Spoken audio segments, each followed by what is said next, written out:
Section 1. You will hear a man renting an apartment over the phone. First, you have some time to look at questions 1 to 5.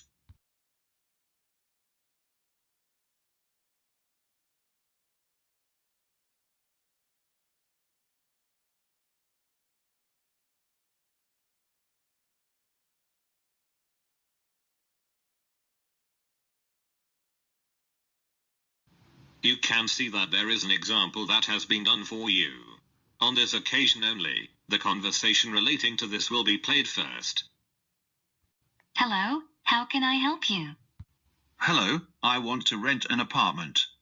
I saw your advertisement about two-bedroom apartment on Bridge Street. The woman answers the phone. Bridge Street, so the word bridge has been written on the top of the form. Now we shall begin. You should answer the questions as you listen, because you will not hear the recording a second time. Listen carefully, and answer questions 1 to 5.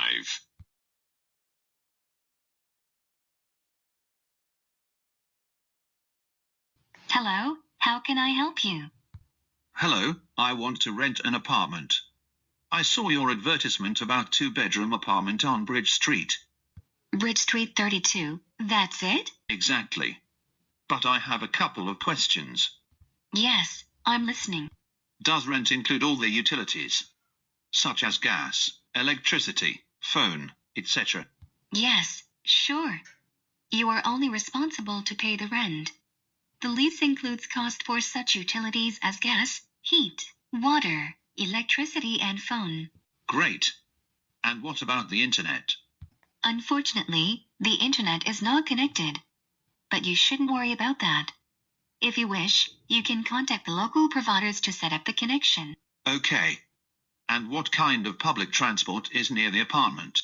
It is very close to public transport. Both underground and bus station are about 2 blocks away. Very good. I think I'll rent this apartment. Very nice. Could you tell me your full name, please? Yes. It's John Hooper. Hooper is spelled with double O. H-double-O. Then P-E-R. Thank you, John.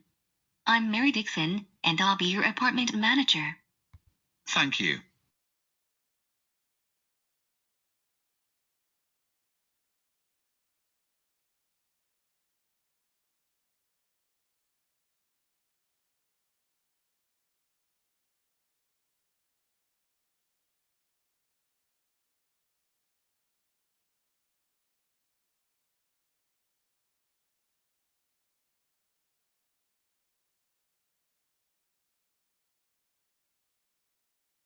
Now listen, and answer questions 6 to 10.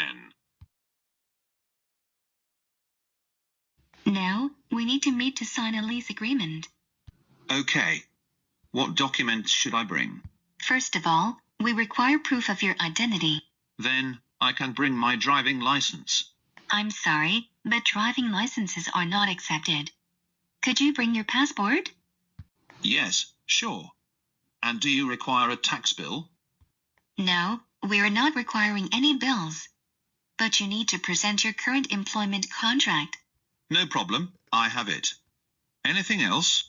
Yes, we also need a reference from a friend or colleague, confirming your character. Okay. And what about a reference from an employer?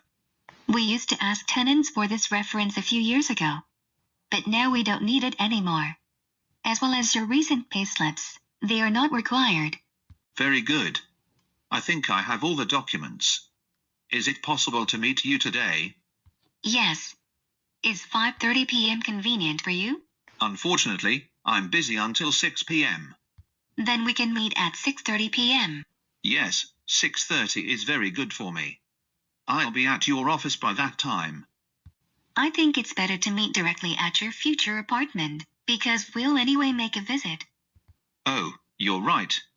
See you soon. Thank you. See you soon. That is the end of section 1. You now have half a minute to check your answers.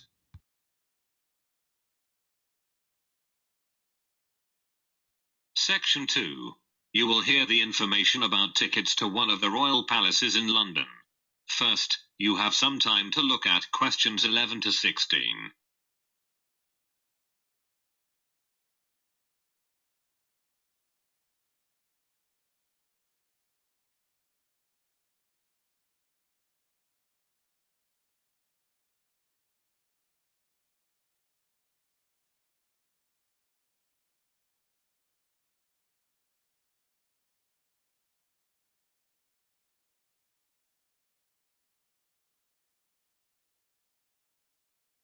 As you listen to the first part of the talk, answer questions 11 to 16. Thank you for deciding to visit historic royal palaces of the United Kingdom. Every year dozens of tourists choose to visit the Tower of London, and we have a variety of tickets to suit your own interests. If you wish to make a single visit, you can buy a single-day ticket. This ticket enables you to visit only the Tower of London. The adult ticket's cost is £24. Children between the ages of 5 and 15 pay £18, and children under 5 can visit the tower for free.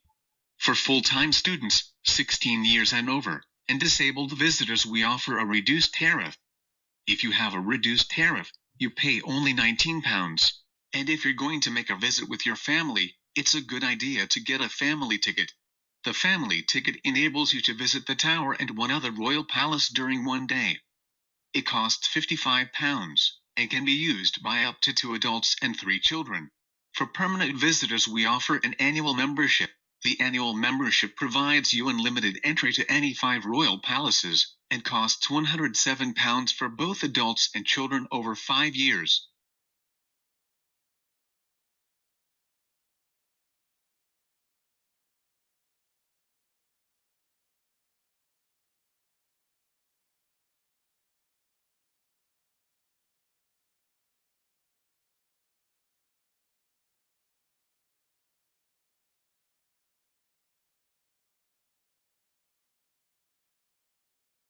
Now listen, and answer questions 17 to 20.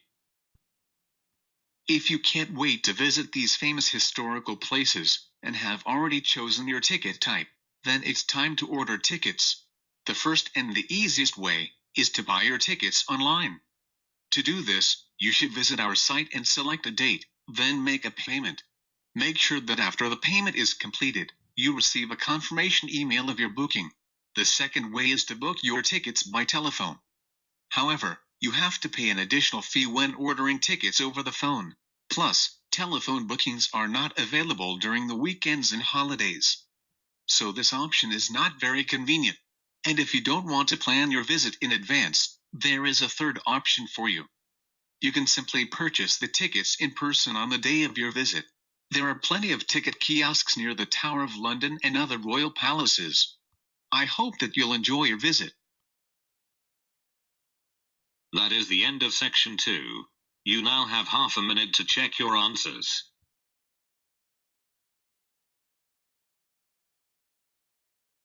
Section 3. You will hear 2 students discussing their new course. First, you have some time to look at questions 21 to 23.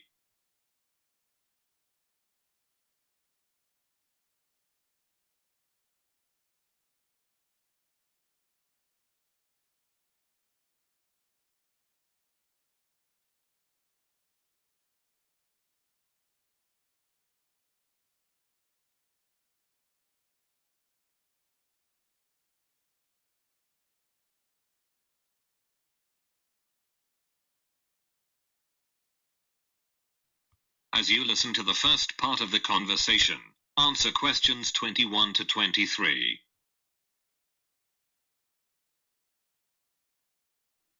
Hi, Kate. How did you like the first lecture? Hi, Julie. You mean that lecture about brand identity? Exactly. When our professor described how brand names are created. As I understood, he'll teach us practical tips and techniques to create better brands. And what about course duration? I heard it's 5 weeks. No, 5 weeks is without the final project. The total duration is 7 weeks. Oh, I forgot about it. It's the first time I'll be doing a group project. And I'm a bit nervous to work in a 5-people team. I think it's going to be okay. He was talking about the right marketing strategy. Did you hear that? Yes, that was the most exciting part of the presentation. The key thing is to grab people's attention. That's true.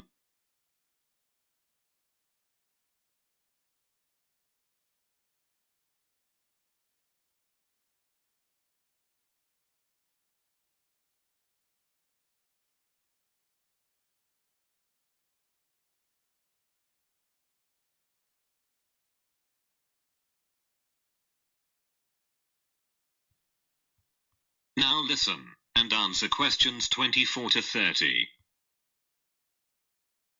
And how do you like the curriculum? I think it's nice. It's great that we'll be learning marketing in detail, as I've always been interested in this subject. Me too. And after that, we'll be training to design custom logos. The professor told that the curriculum has been modified, and we won't learn design this year. What a pity. The same with product management. But you shouldn't worry, they just combined these two sections into a larger one called branding. Then it's good. Moreover, they've added something called e-commerce this year. It's a great alteration, and the course is kept up to date. Online trading is so popular now.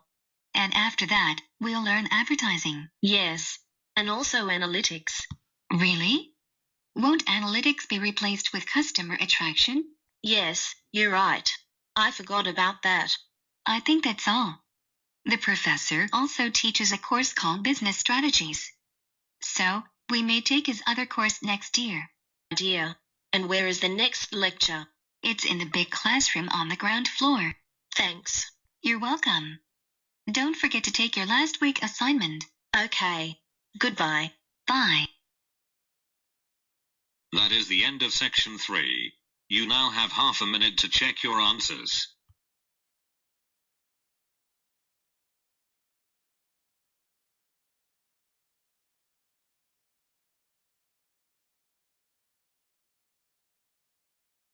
Section 4. You will hear a lecture about the Great Wall of China. First, you have some time to look at questions 31 to 35.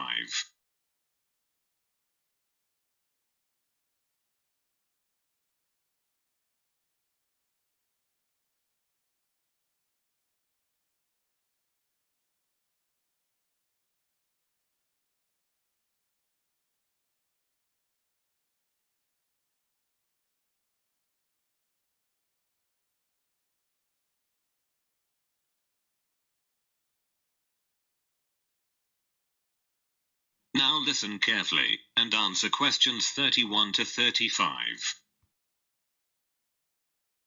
Perhaps the most recognizable symbol of China and its long and vivid history, the Great Wall of China is one of the most extensive construction projects ever completed. Somewhat ironically, though, the one monument that China built to keep foreigners out is actually now the biggest tourist attraction in the country. Despite the initial purpose, the Great Wall never effectively prevented invaders from entering China. It came to function more as a psychological barrier between Chinese civilization and the world, and remains a powerful symbol of the country's enduring strength. Though the beginning of the Great Wall of China can be traced to the 3rd century BC, many of the fortifications included in the wall date from hundreds of years earlier, when China was divided into a number of individual kingdoms during the so-called Warring States period. Around 220 BC, Qin, the first emperor of a unified China, ordered that earlier fortifications between states be removed, and a number of existing walls along the northern border be joined into a single system that would extend for more than 10,000 li and protect China against attacks from the north. A li is about 1/3 of a mile, and that's where the monument's name came from. The original name for the Great Wall is Long Wall of 10,000 li, or simply the Long Wall. Though the wall is quite inspiring, it was never called the Great Wall in Chinese, and only foreign mistranslation with romantic overtones referred to it as Great or Big Wall. With the death of Qin and the fall of his dynasty, much of the Great Wall fell into disrepair. Much later, a series of frontier tribes seized control in northern China. The most powerful of these was the Northern Wei dynasty, which repaired and extended the existing wall in 390 AD to defend against attacks from other tribes. Despite its long history, The Great Wall of China as it exists today was constructed mainly during the mighty Ming Dynasty from 1368 to 1644. Under the strong hand of the Ming rulers, Chinese culture flourished, and the period saw an immense amount of construction in addition to the Great Wall, including bridges, temples, and pagodas. In earlier centuries, the wall held little importance for the Mongols as a military fortification, and mostly served to protect caravans traveling along the profitable trade routes. But during the Ming Dynasty, the Great Wall was considered vital to the defense of the country.